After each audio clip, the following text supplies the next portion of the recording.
Fleet Commander Vexarin stood before the massive holographic display in the war room of the Galactic Council. His 4 eyes blinked in sequence as he processed what he was seeing. Around him, 12 other commanders from different species sat in stunned silence. They had spent the last 3 solar cycles studying the newest species to enter galactic space. They called themselves humans. "This cannot be correct," said Admiral Crickstoll, a massive insectoid being with mandibles that clicked nervously. "The data must be wrong." Vexarin shook his elongated head slowly. "I have checked it 17 times. The data is accurate." The holographic display showed a small blue planet. It looked peaceful from space. Clouds swirled over blue oceans and green lands. But what the commanders had learned about this world had changed everything they thought they knew about warfare. "Let us begin from the start," Vexarin said. He pressed a button and the display changed. "Humans have existed on their planet for approximately 300,000 of their years. They have been at war with each other for most of that time." "At war with their own species?" asked Commander Thrin, a crystalline being whose body hummed with confusion. "For what purpose?" "Resources, territory, religion, political ideas, sometimes for reasons that are not clear even to them." Vexarin paused. "But that is not the concerning part. What concerns me is how they wage war." He changed the display again. Images appeared of primitive humans fighting with rocks and sharpened sticks. In the beginning, they were like any other developing species, simple weapons, small conflicts. He moved forward through time, but then they discovered metal. The display showed swords and spears, armies marching in formation, cities burning. They created organized military units. They developed tactics and strategy. They wrote books about how to defeat their enemies more efficiently. Vexarin's voice grew quieter. And then they discovered chemistry. The commanders watched as the display showed explosions, cannons firing, ships made of wood blasting each other apart on vast oceans. In a conflict they call World War I, they killed 17 million of their own kind in just 4 of their years. Vexarin let that number sink in. They used chemical weapons that burned the lungs of their enemies. They dug tunnels under enemy positions and filled them with explosives. They invented flying machines specifically to drop bombs on each other. Admiral Crickstoll made a sound of disbelief. 17 million. That is more than the entire population of the Crick's homeworld. "It gets worse," Vexarin said.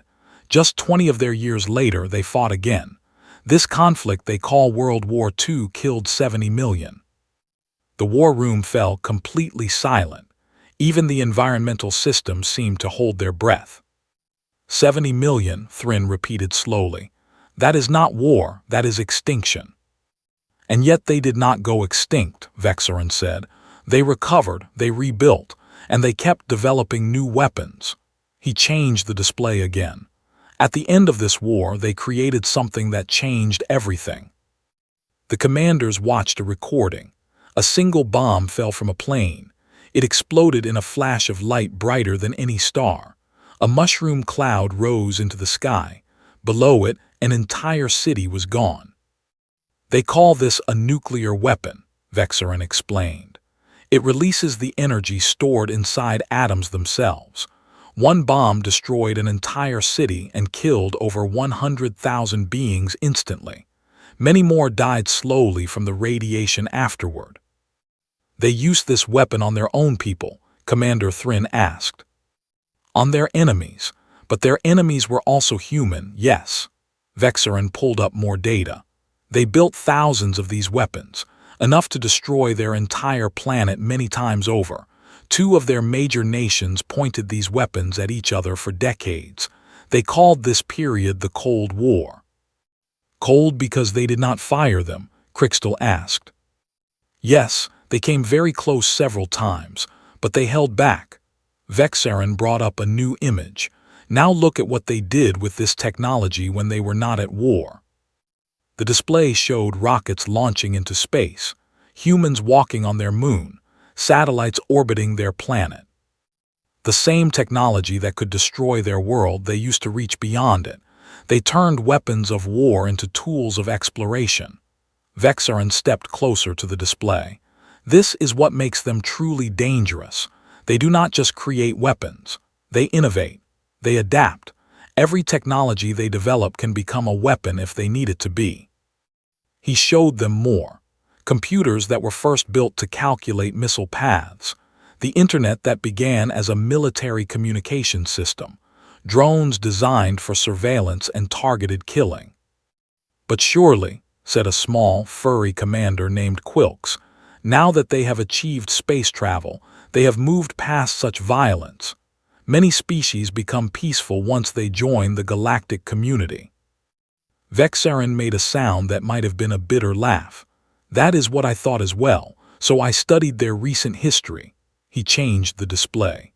In the last 100 of their years, while developing space travel, they have fought over 40,000 armed conflicts. The number hung in the air like a toxic cloud. 40,000, Quilk squeaked.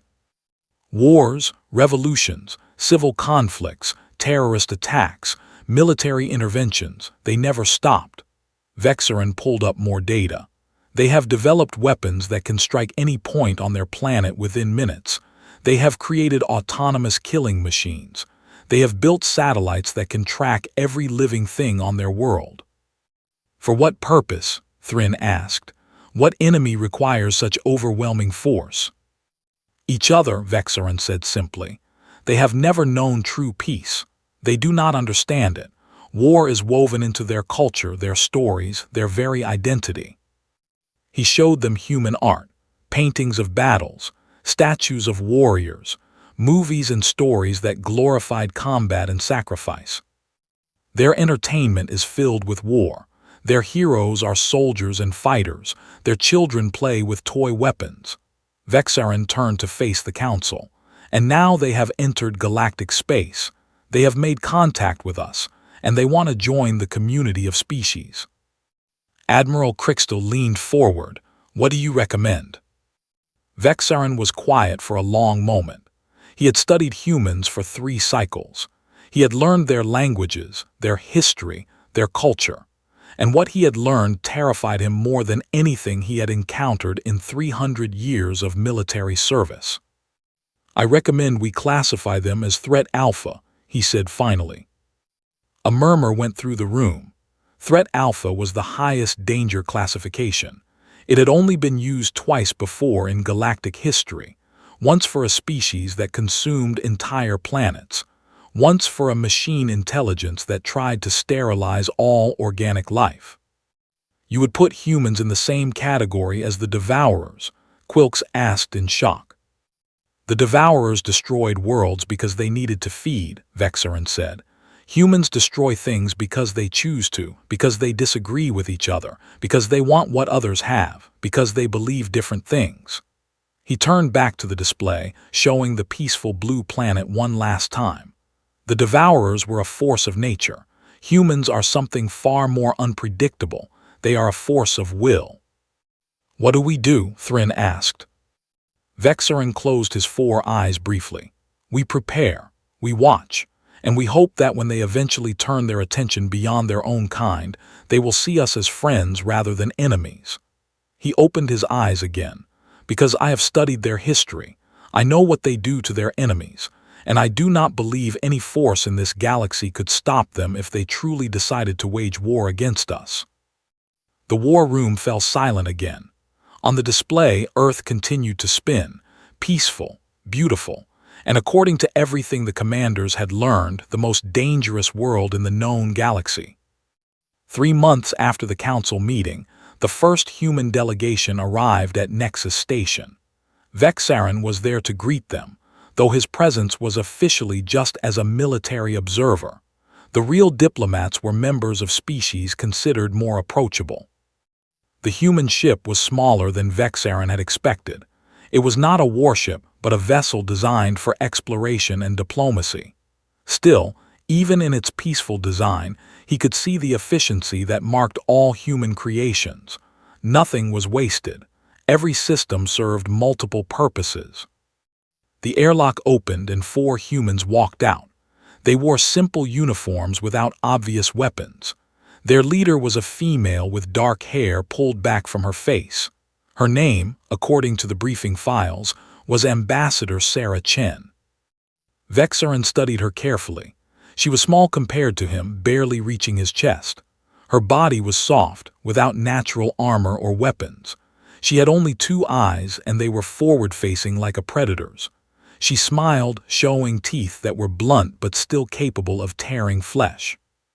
"Thank you for receiving us," she said in perfectly accented Galactic Common. The humans had learned the language in just weeks, another sign of their dangerous adaptability.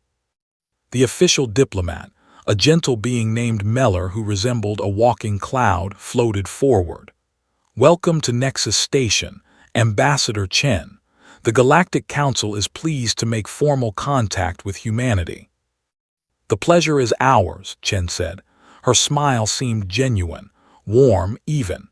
"We have dreamed of this moment for generations.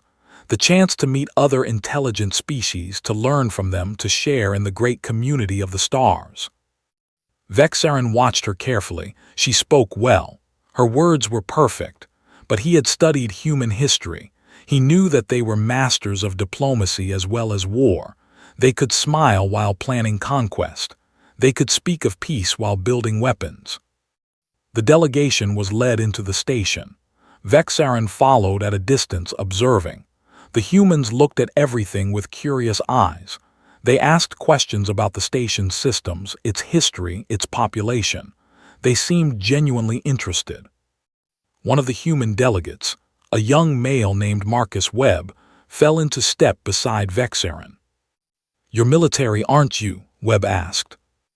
Vexarin considered lying but decided against it. "Yes, Fleet Commander Vexarin." "I thought so, you have the look." Webb smiled in that disturbing human way. "I was Army before I joined the Diplomatic Corps.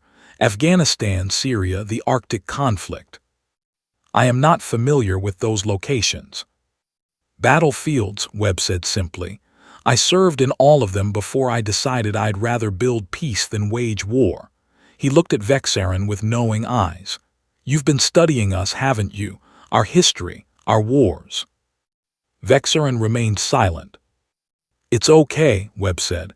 "I do the same thing. We know how we must look to you. A species that's been fighting itself for its entire existence, suddenly showing up on your doorstep." He shook his head. "I won't pretend we're not dangerous. We are, but we're also more than our wars." "Your history suggests otherwise." Webb nodded slowly. "Fair point, but consider this, for all our fighting we never destroyed ourselves. We had the power to do it. Many times we came close, but we always pulled back. We always found another way." He met Vexarin's 4 eyes with his 2. "That's what I think makes us special. Not our capacity for violence, but our capacity to choose not to use it. Even when everything in our nature tells us to fight, we can still choose peace." "And if you choose war?" Webb's expression became serious. "Then I pray for whoever we're fighting, because we don't know how to lose. We don't understand surrender. We'll fight until we're victorious or until we're dead. There's no middle ground." He said it without pride or threat, just a simple statement of fact. And that, more than anything else, convinced Vexarin that his threat alpha classification was correct. The diplomatic meetings continued for weeks. Ambassador Chen and her team were patient, respectful, and endlessly curious. They agreed to every reasonable condition the Council imposed. They shared technology freely. They offered cultural exchanges and scientific partnerships.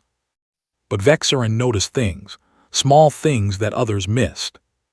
When touring the station's defenses, the humans asked detailed questions about weapons ranges and shield capabilities. They claimed it was scientific curiosity, but their questions were too specific, too tactical.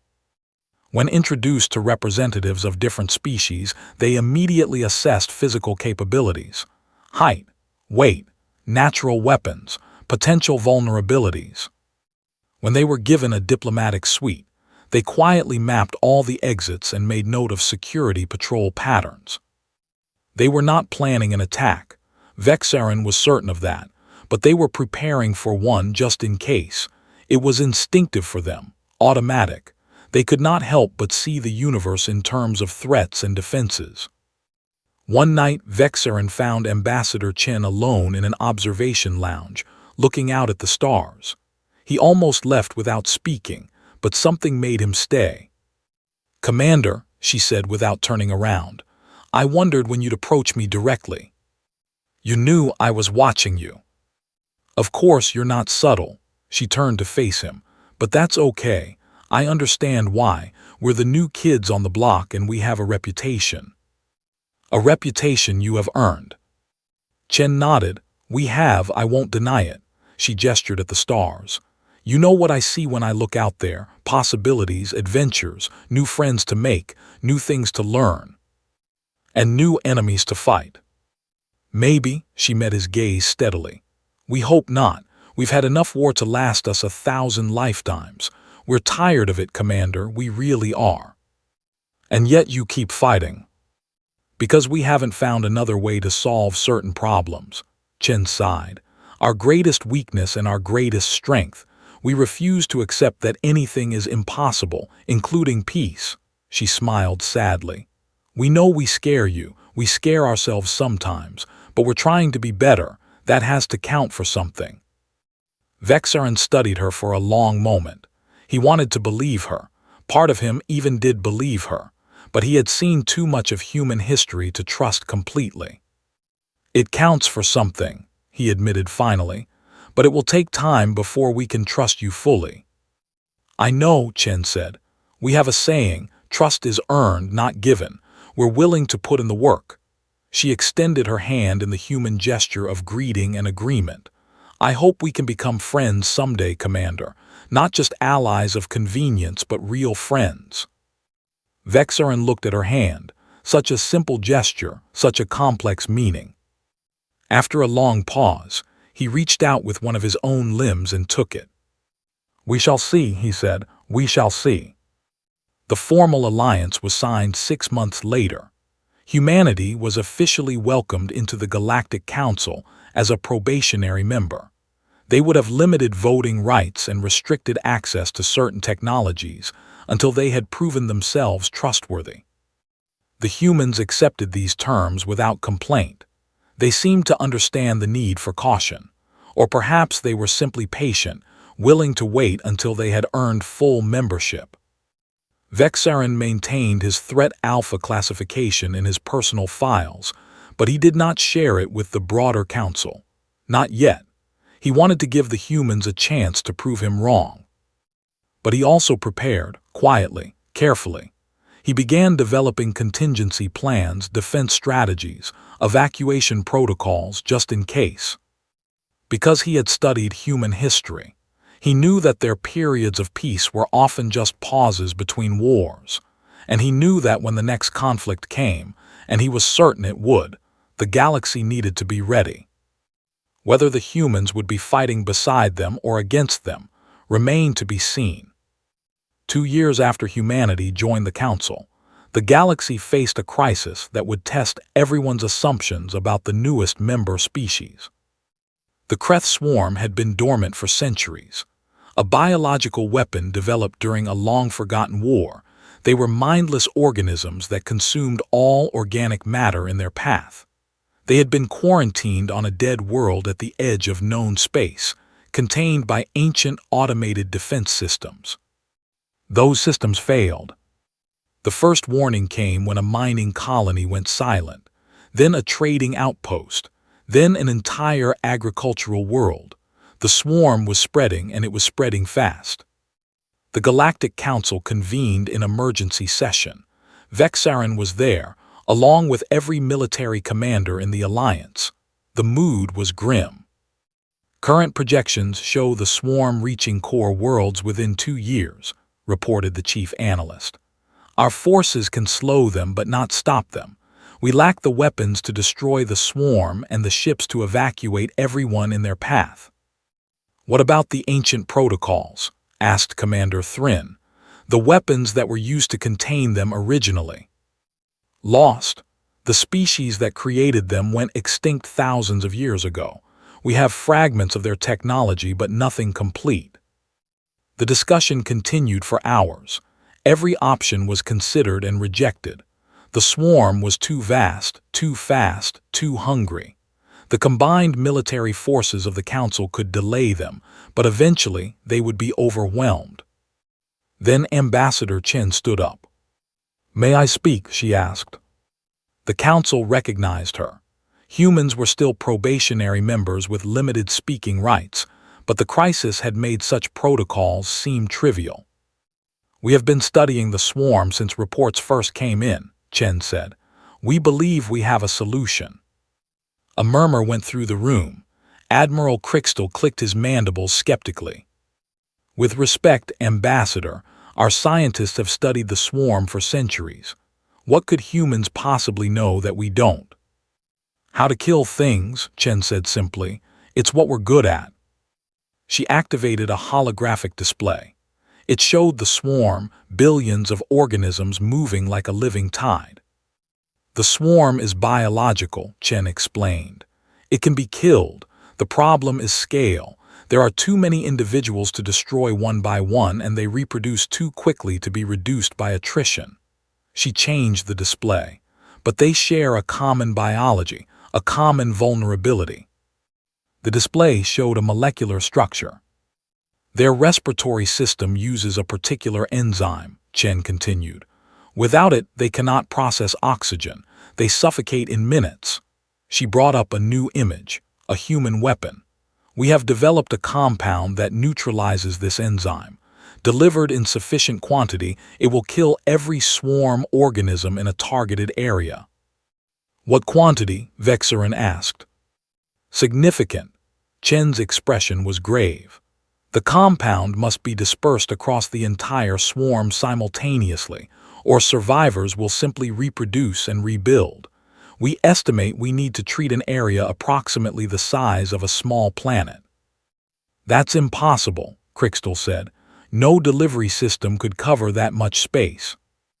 "Our nuclear weapons could," Chen said quietly. The room went very still. "We have modified several warheads to carry the compound," Chen continued. "The explosions will disperse it across a wide area while also killing swarm organisms directly. Based on our calculations, a coordinated strike of approximately 50 warheads will create enough coverage to destroy the entire swarm." "You would use nuclear weapons?" Thrin asked in horror. "The radiation alone." "The area is already dead," Chen said. "The swarm has consumed everything. There's nothing left to protect." She looked around the room. "We know what we're offering. We know how it looks. But we're offering the only solution that has a chance of working." Vexerin studied the human ambassador. He remembered their conversation in the observation lounge 2 years ago. She had said humans were tired of war, that they wanted peace. But when war became necessary, they were ready to fight. And they had been preparing. All this time, while the council debated and delayed, the humans had been working on a solution. They had been developing weapons, not for conquest but for this moment, for the chance to prove themselves. "What do you want in return?" Crystal asked suspiciously. Chen shook her head. "Nothing. This isn't a negotiation. The swarm is a threat to everyone, including us. We're doing this because it's the right thing to do." She paused. "But we do have one request. We want to deliver the weapons ourselves. Our people, our ships." "Why?" Vexerin asked. "Because they're our weapons, our responsibility." Chen met his eyes. "And because we know you don't fully trust us yet. We want to prove that trust is earned, not given. We want to show you what kind of species we really are." The debate went on for hours more, but in the end, the council had no choice. There was no other option. The human solution was approved. And Vexerin found himself assigned to observe the operation firsthand. The human fleet gathered at the edge of swarm-controlled space. 50 ships, each carrying a modified nuclear warhead. It was the largest human military operation in history, and it was being conducted on behalf of species they had known for only 2 years. Vexarin stood on the bridge of the flagship, a vessel named Hope, an ironic name for a ship of war, but the humans seemed to appreciate the contradiction. Captain James Turner commanded the Hope. He was an older human with gray hair and calm eyes. He had served in multiple conflicts on Earth before joining the space fleet. Like Marcus Webb, he was a soldier who had seen enough war to appreciate peace. "It's beautiful, isn't it?" Turner said, looking at the tactical display. The swarm appeared as a massive red cloud consuming everything in its path, in a terrible way. "There is nothing beautiful about destruction," Vexarin said. "No, then why do we make art about it?" Turner shrugged. "Humans have always been drawn to terrible beauty. Volcanoes, storms, warfare. We know it's destructive, but we can't look away." He turned to Vexarin. "Maybe that's our curse. We understand the horror of what we do, and we do it anyway. Does that not trouble you?" "Every day." Turner checked his instruments. "But today, we're using our talent for destruction to protect instead of conquer. That has to mean something." The fleet moved into position. 50 ships spread across a vast arc, surrounding the swarm like a net closing around prey. The timing would be critical. All weapons had to detonate within seconds of each other, or the swarm would have time to scatter. "All ships report ready," the communications officer announced.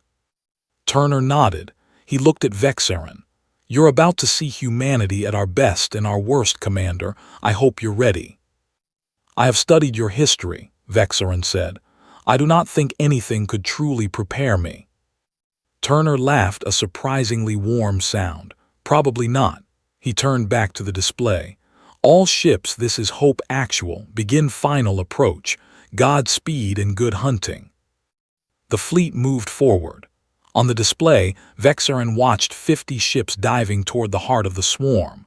They would not return. The nuclear weapons had to be delivered directly into the swarm's center, and no ship could survive that proximity. 50 ships, 50 crews, hundreds of humans. "They are volunteers?" Vexarin asked. "Every one of them," Turner confirmed.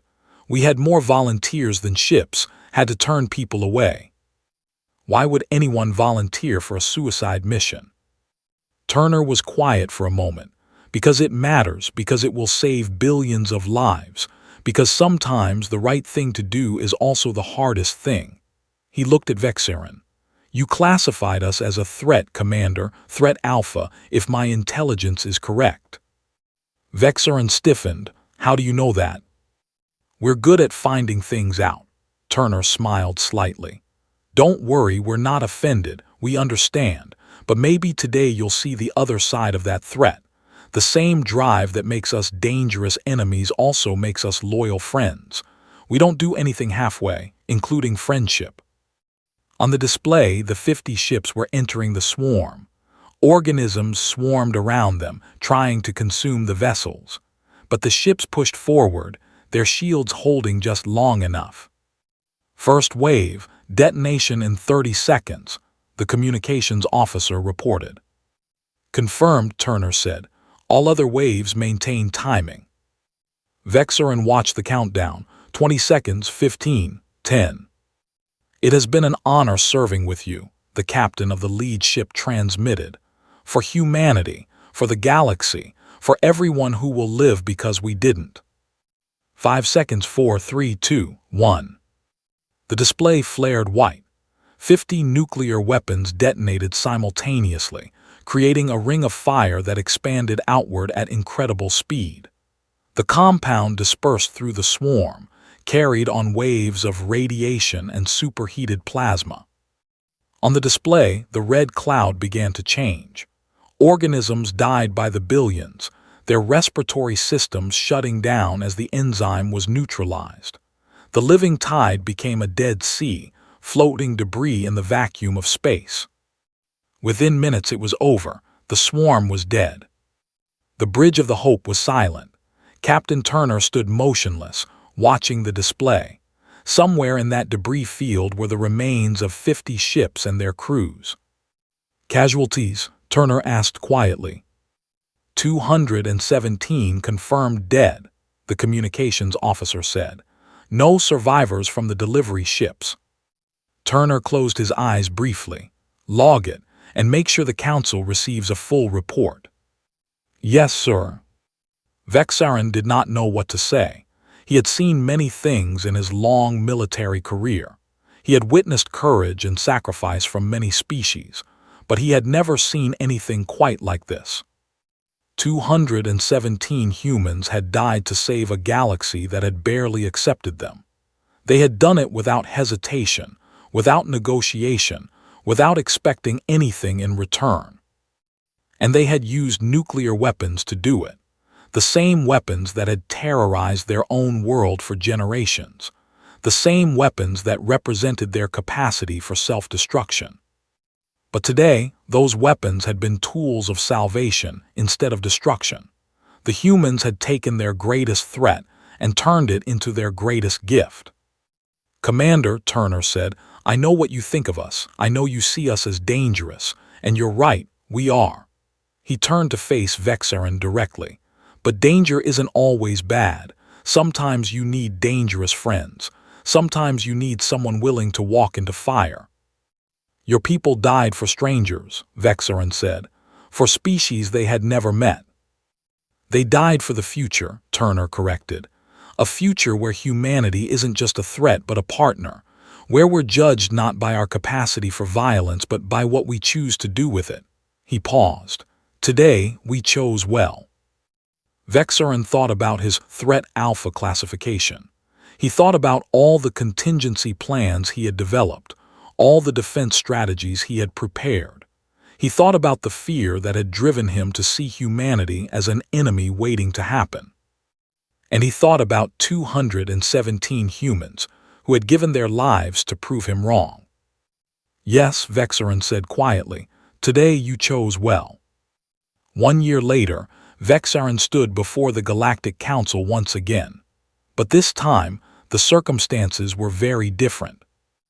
Based on their actions during the swarm crisis, he reported, I am officially recommending that humanity be elevated to full council membership. Their probationary period should be ended immediately. A murmur went through the chamber. Admiral Crixtal leaned forward. Commander, you were the one who originally classified humans as Threat Alpha. You were their strongest critic. What has changed? Vexarin considered the question carefully. He had thought about it many times since the destruction of the swarm. He had spoken with Ambassador Chen, Captain Turner, and many other humans. He had learned more about their history, their culture, their hopes and fears. I was not wrong about humans, he said finally. They are everything I said they were: violent, dangerous, unpredictable. They have done terrible things to each other and will likely do terrible things again. Then why recommend full membership? Because I was also incomplete in my assessment. Vexarin activated a display showing human history again, but this time it showed different images. Humans helping each other after disasters, humans building hospitals and schools, humans dedicating their lives to healing, teaching, protecting. I focused on human warfare, Vexarin admitted. I missed human kindness. I studied their capacity for destruction and ignored their capacity for creation. I saw their weapons and missed their art. I counted their dead and forgot to count the lives they saved. He changed the display to show the swarm crisis, the 50 ships diving into the heart of the enemy, the moment of detonation, the aftermath. 217 humans died to save our galaxy, Vexarin said. They did not ask for payment. They did not demand recognition. They simply saw a problem and decided to solve it, even at the cost of their own lives. He paused. That is the other side of human nature, the side I failed to see. You believe they can be trusted? Commander Thrin asked. I believe they can be trusted to be themselves, Vexarin replied.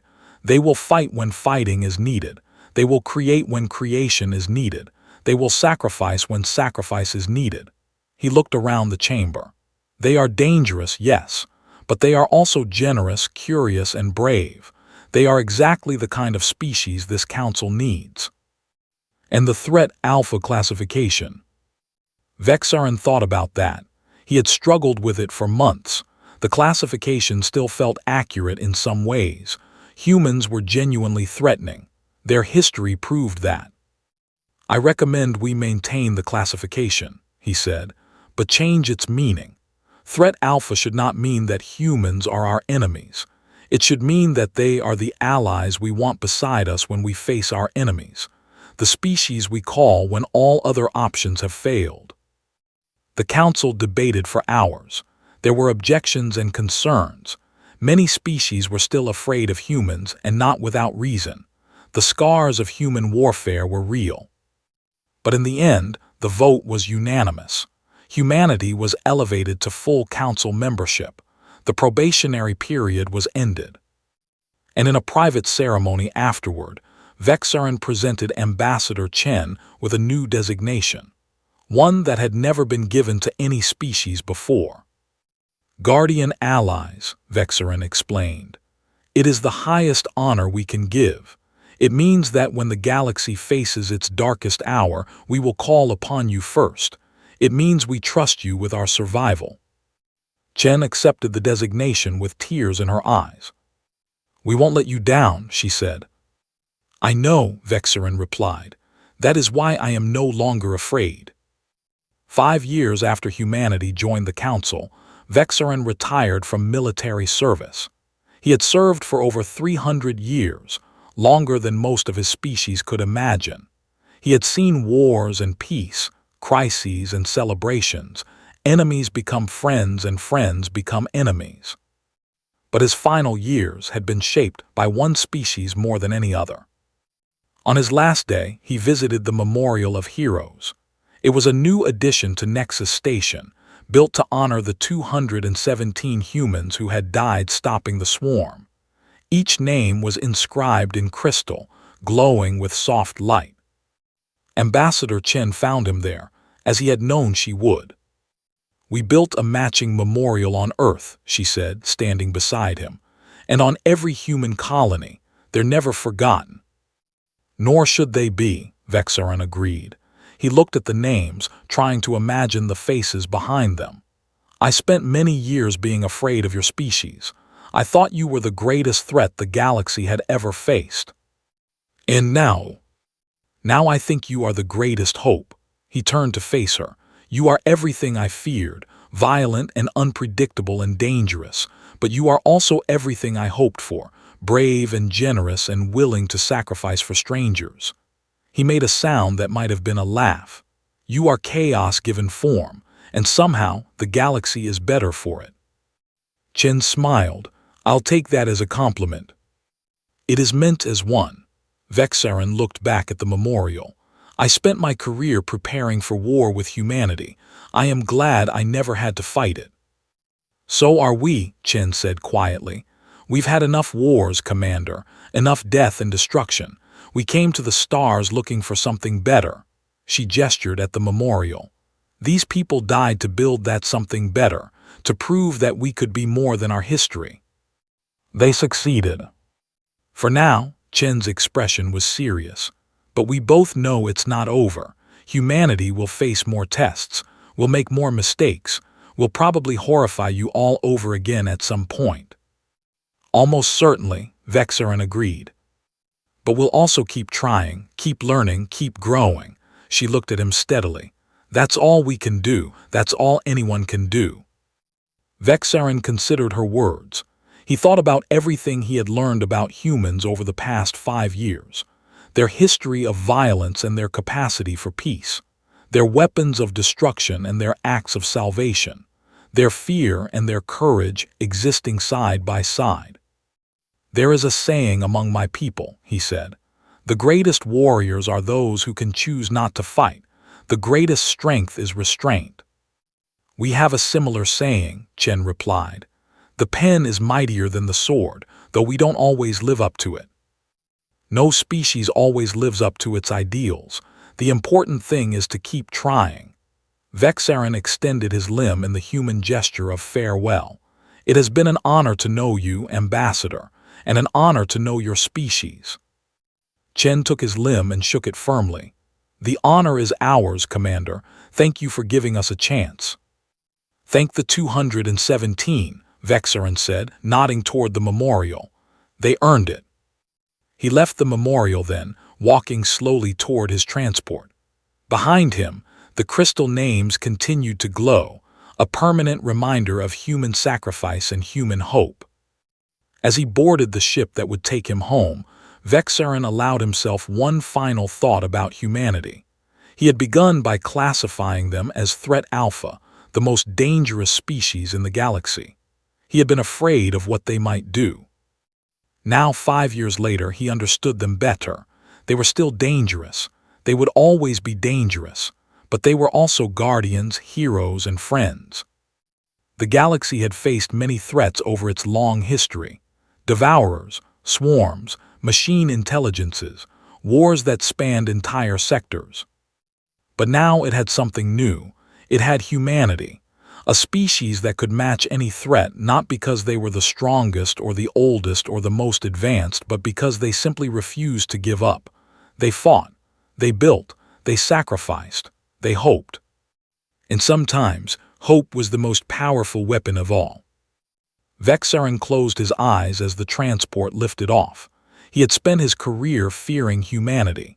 He would spend his retirement grateful for them. The galaxy was in good hands, dangerous hands, human hands. And somehow that felt right.